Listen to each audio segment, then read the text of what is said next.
Sekarang kita membahas terkait compute service yang berhubungan dengan serverless solution. Ini yang pertama adalah Azure Functions. Terkait solusi serverless nanti akan dibahas di modul berikutnya lebih detail. Namun kita akan bahas compute service-nya yaitu Azure Function. Azure Function ini sering disebut dengan serverless, solusi serverless. Ya, artinya memang kita hanya hostingnya itu hanya kodenya saja. Lalu servernya, maka dia akan membuild sendiri menjadi sebuah aplikasi dan lalu running seperti service yang kita inginkan gitu. Dia termasuk Azure Function ini masuk dari platform as a service, termasuk service-service yang ada di level platform atau lebih bisa juga disebut dengan function as a service. Azure Functions ini berjalan itu menggunakan konsep event driven. Itu artinya dia bisa di-trigger berdasarkan timer HTTP request, misalkan kayak REST API itu berdasarkan HTTP GET atau POST atau lain-lainnya, atau bisa juga dengan berdasarkan queue atau berdasarkan messaging service dan lain-lain. Itu bergantung pada kita setnya seperti apa. Lalu Azure Functions ini konsep pembayarannya itu adalah billingnya itu adalah bayar per request. Jadi kalau misalkan kode kita itu di request 1000 request, total requestnya 1000, terus juga waktu runtime dari service-nya itu adalah berapa detik, itu yang akan menjadi komponen biaya yang akan di-charge. Jadi dia bukan, kalau infrastructure as a service kan kita bayar berdasarkan kita servisnya service A.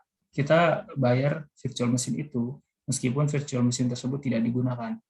Tapi platform as a service, beberapa platform as a service juga bayar dengan hal sama. Kita membeli sebuah service, kita memilih mendeploy sebuah service tersebut tidak digunakan tapi kita bayar untuk service tersebut. Tapi di Azure Functions kita hanya bayar ketika di-hit oleh klien. Jadi ketika kita membuat sebuah function, Azure Functions, lalu tidak ada yang menghit API kita atau service kita, maka kita tidak bayar apapun. Dan juga ini Azure Functions ini ada terhubungan dengan Logic Apps. Jadi Azure Functions itu sebenarnya dibuat dari dasarnya itu adalah Azure Web Jobs.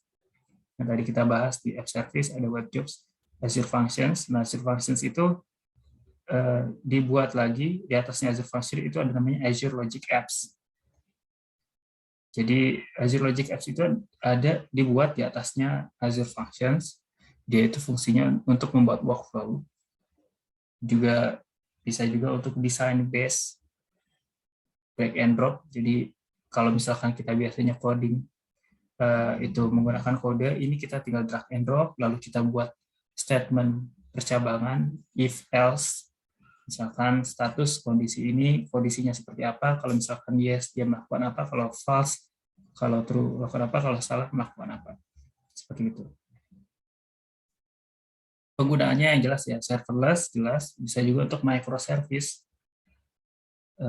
Seperti tadi, misalkan ada banyak service Azure Function, kita bisa menggunakan ini untuk solusi microservice, lalu bisa juga untuk solusi API yang murah.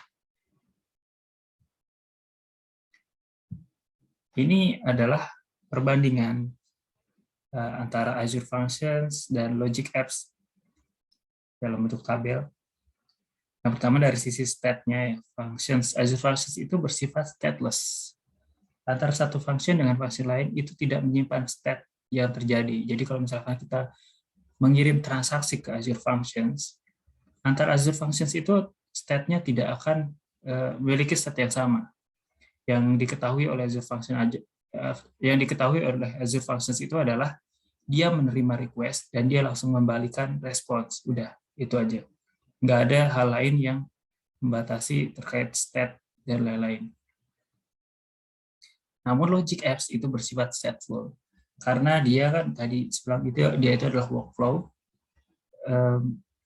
Workflow bentuknya workflow based. Kita bisa membuat di Logic Apps itu berapa service itu saling terhubung, memiliki konektor satu sama lain.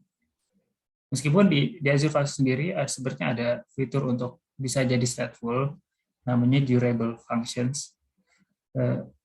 Durable functions ini bisa dibilang ekstensinya dari Azure Functions.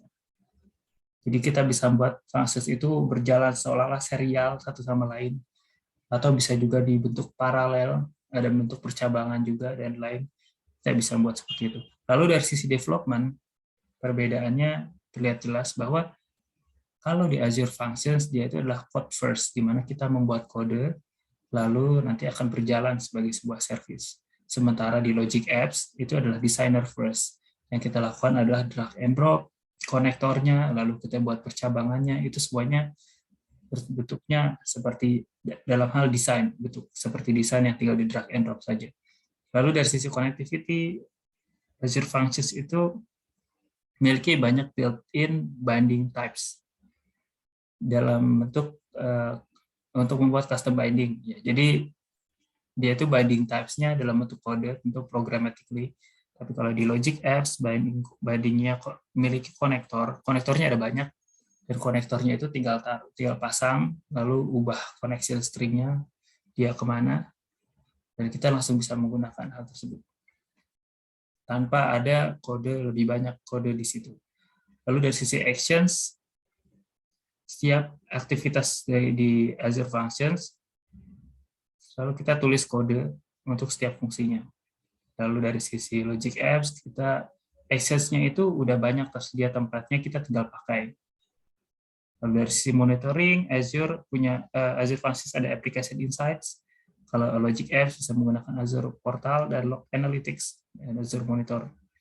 Lalu dari sisi manajemen, itu tuh ada Azure Functions menggunakan REST API dan juga Visual Studio untuk develop function-nya. Lalu kalau Logic Apps itu ada Azure Portal, dia juga bisa di-trigger lewat REST API, dia bisa dibuat lewat PowerShell juga, dan Visual Studio juga.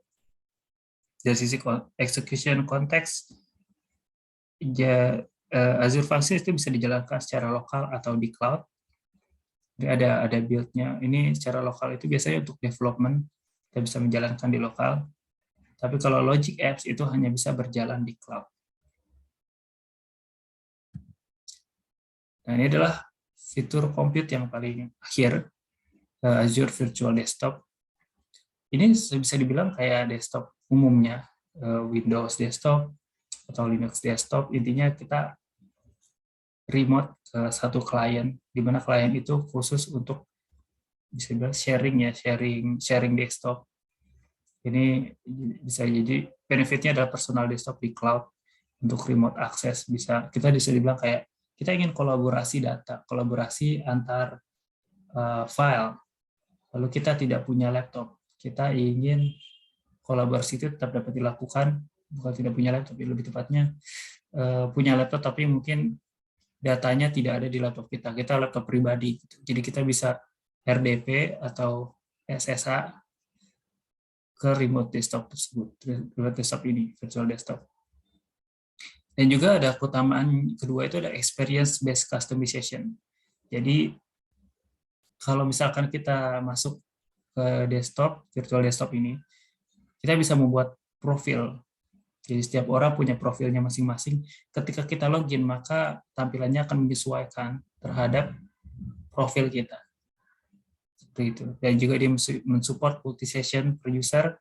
Jadi kita bisa login bareng-bareng ke virtual desktop ini dari satu tim misalkan, untuk berkolaborasi, bisa untuk digunakan seperti itu. Penggunaannya yang pertama jelas management tools.